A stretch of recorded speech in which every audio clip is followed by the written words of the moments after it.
It's the Happy Families Podcast. It's the podcast for the time-poor parent who just wants answers now. Hi and welcome to the Happy Families Podcast. Thank you so much for joining in today's discussion with Dr. Jodie Lowinger. A little while ago, I ran a summit, not a summit, more of an online conference at happyfamilies.com.au. It was called Breaking Point. I spoke to Australia's Children's Commissioner, Anne Hollands, and that was all about mental health, wellbeing and the state of play with Australian young people. That was a general conversation, but I also spoke with Dr. Jodie Lowinger. She runs the Anxiety Clinic in Sydney, literally the Anxiety Clinic in Sydney, and has written a wonderful book about anxiety and also spends her life helping people to deal with anxiety challenges and issues. I wanted to share with you some of my conversation with Dr. Jodie Lowinger because I think it's just so insightful and so helpful. So even if you weren't part of the online conference that we did, here's a snapshot of what you missed.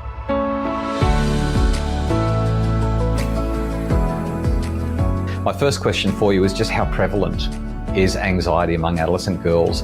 And as a second part to that question, are there any particular factors that contribute to anxiety in our key adolescent demographic? Yeah, thank you for those fantastic questions. If we talk about prevalence of anxiety, I sometimes, when I'm doing keynotes, I ask people to put your hand up if you don't experience anxiety. And, whether it's adolescents, primary school, high school, adults, most people don't put their hand up because this is part of our human condition. And so what I really want everybody to recognize is we have to sort of smash stigma and shame about the experience of anxiety, taking it out of a medical model or a medical frame and bringing it into a human frame. Because let's face it, anxiety is really prevalent. It's really prevalent amongst our adolescent girls, but all of us, society is now out of line with really the world that we were designed to live in, which was to roam in fields and pick berries off trees. So we're biological beings living in a technologically driven world, which doesn't do well for our young girls, no matter what age. So if we talk about hard statistics, the statistics do vary. Sometimes we hear things like 7% to 15%. So sometimes it's sort of 1 in every 4 adolescent females in the classroom might be experiencing anxiety to a level of severity that is causing prolonged fear, suffering and avoidance in an individual's life. So this is where what we might think of as human anxiety, the anxiety that we all experience, tips into what might be classified as an anxiety disorder. Even though I'm a doctor of clinical psychology, I really don't like the word disorder because it takes it back into that there's something wrong with me kind of frame. And what I want parents out there, what I want our kids and teens to recognize is it's not weak to feel, it's human to feel. And also, as far as anxiety goes, I have the privilege of working with some of the most magnificent human beings on this planet because what anxiety brings with it is this deeper sense of empathy, oftentimes this analytical mind wanting everyone and everything to be safe and well. So it does talk to inherent character strengths. Now, parents who are listening, who are watching, I'm sure you can relate to some of this, whether it's in yourself or in your kids and teens, whether it's male or female. In terms of your specific question again, Justin, the statistics talk to a greater number of females than males. However, I question this because it may well be that females are more likely to speak up about their experiences, whereas males may not be more likely to speak up. But there are many factors that contribute to the statistics there. Why don't we talk about some of those factors before we get into practical solutions? I mean, everybody who's watching this is feeling like they're at breaking point or the kids are at breaking point because of these mental health challenges. But I think that it's really important if you're going to address solutions, that is, if you're going to say, here are some things that you can do about anxiety, you need to know where it's coming from. When you look at youth anxiety today, when you're speaking with school students, clients, parents, other therapists, what do you pinpoint as the central predictors or the central contributors to this anxiety? I'm going to use the word explosion because the numbers, the latest numbers that I've seen are highlighting 21% of young men and 41% of young women. They're extraordinary numbers. What do you think is making this happen? It's multidimensional. As I mentioned earlier, the society that we live in is out of line to what we truly need, which is human touch, human direct interaction. So if we think about the factors that are contributing, we can talk to the fact that us as humans, we're a byproduct of nature and nurture, so our biology, as well as the environment that we are born into. If we think about biological factors, it's the hormones that are kicking in, those adolescent years, puberty, and genetic predisposition. Oftentimes, there is a family history of anxiety. It does have a strong biological basis. Then there's environmental factors, and we can talk to many different environmental factors that are playing out in our young people's lives. So if we think about environmental, breaking it down into social factors, psychological factors, social being, the impact of social media, the impact of technology, always on, fear of missing out, fear of being judged negatively, and that airbrushed version of self, perpetuating a myth that I have to be perfect in order to be good enough, and that compare and despair situation that's kicking in within our young girls. Environmental, there might be traumatic life experiences, and there's many different versions of traumatic life experiences, but really one of the primary features of trauma is primary experiences of trauma can be bullying. When I'm working with kids, teens, or adults, this is one of the most significant factors that contributes to social anxiety. So social anxiety being a fear of being judged negatively, as well as performance anxiety. So a fear of not being good enough, a fear of failure, a fear of making a mistake.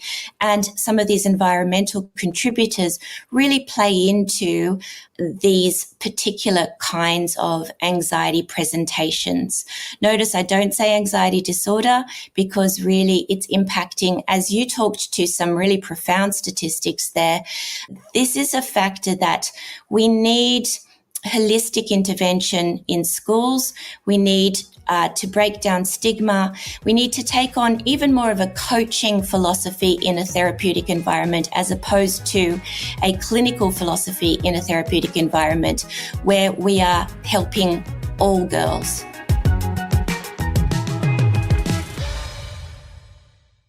There are a couple of different threads that I want to pick up on in terms of what you've shared, and I also want to put something to you for a reaction. You might hate it. I'm really happy for you to come back at me and say, no, this is terrible, or there might be something in it, and if there is, I'd love for you to go a little bit deeper on it. But let's go backwards and forwards on this for a sec. The first thing that I want to put to you is, and it's the way that you finished what you were just describing. You were talking about in a therapeutic environment, the difference between a clinical approach and a coaching approach. What I'm really interested in, and my provocation is this, the more parents that I've spoken to over the last couple of years, and the more that this has seemingly grown, this challenge with children being so, just struggling so much with unhealthy and maladaptive presentations of anxiety at the wrong time, in the wrong way, disproportionately large, and impacting their ability to function well. What I'm seeing a lot is that parents are trying to be therapists to their children.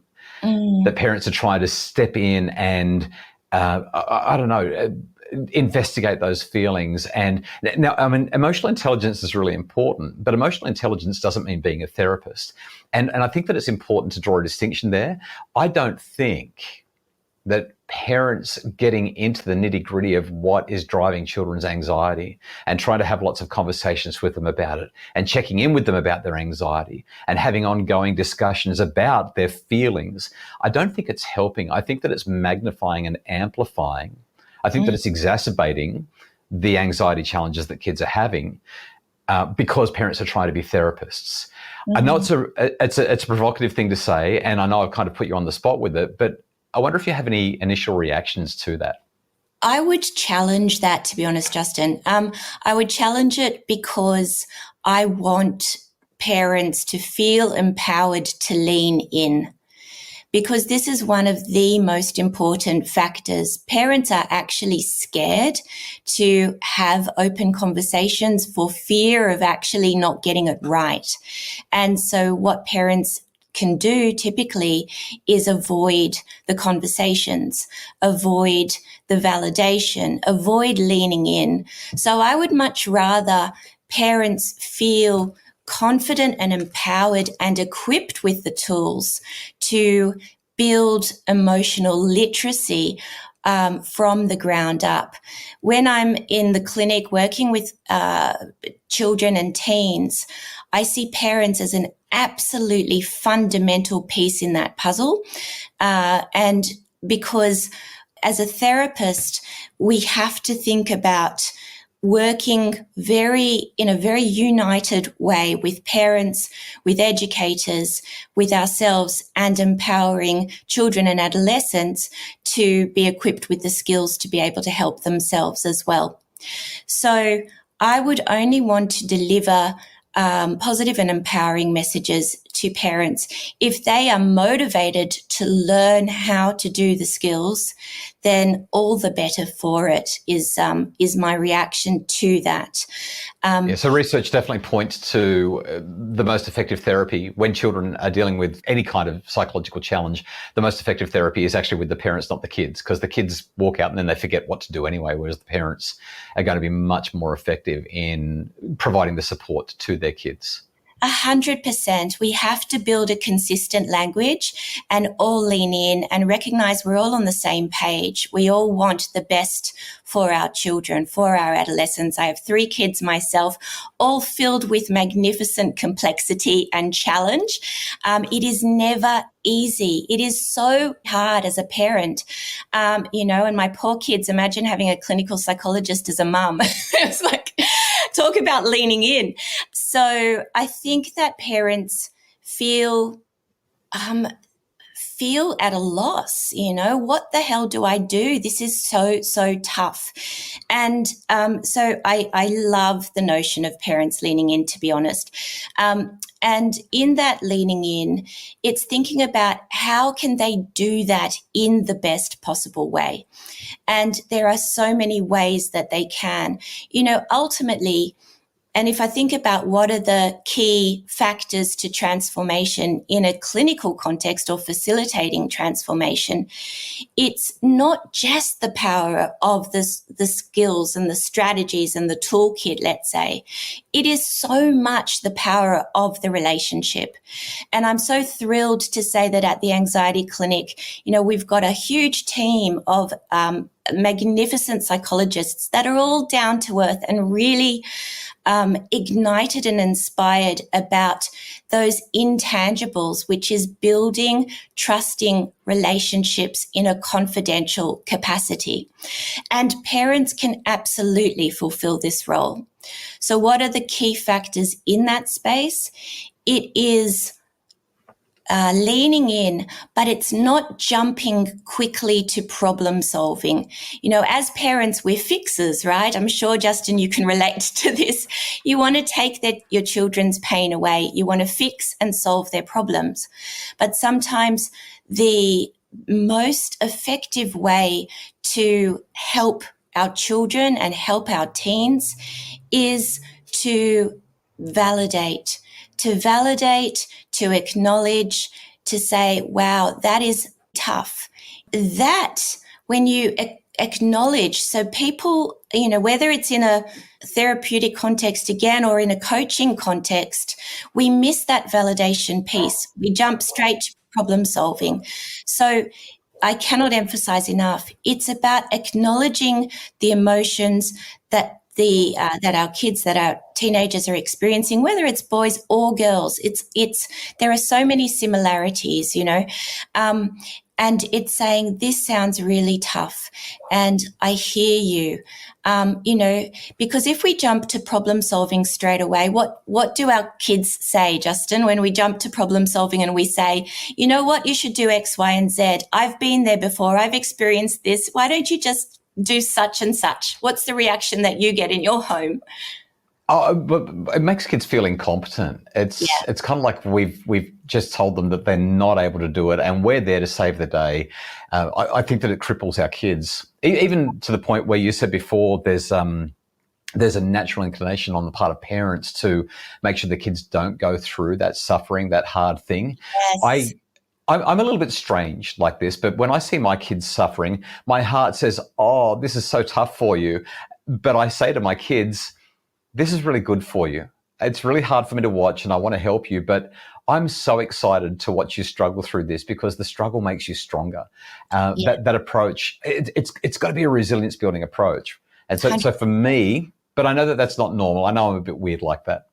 Well, I think it's actually really powerful and really important. What you say, a resilience building approach is what we need, because society is perpetuating, as I mentioned earlier, a myth of perfection, a myth of and also that parental pressure that I have to wrap my children in cotton wool. I have to fix their problems. I have to be the perfect parents, and I have to always take their pain away. And as loving parents, of course, that's what we want to do. However, what we're doing in that process is undermining a capacity to build resilience. And so this is perpetuated by a quick fix society that we are all in. I've got a problem. Okay, press a button. I want something to eat. Uber Eats it is. Like quick fix, quick fix, quick fix.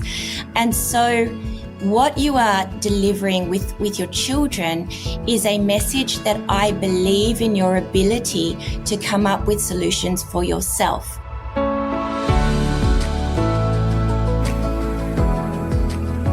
It's Dr. Jodie Lowinger, part of the Breaking Point online conference that we did at happyfamilies.com.au a little while ago. If you'd like to get more of that conversation and the rest of the conference, you can find the details at happyfamilies.com.au. The Happy Families podcast is produced by Justin Rulon from Bridge Media. And for more information about making your family happier, please visit us at happyfamilies.com.au.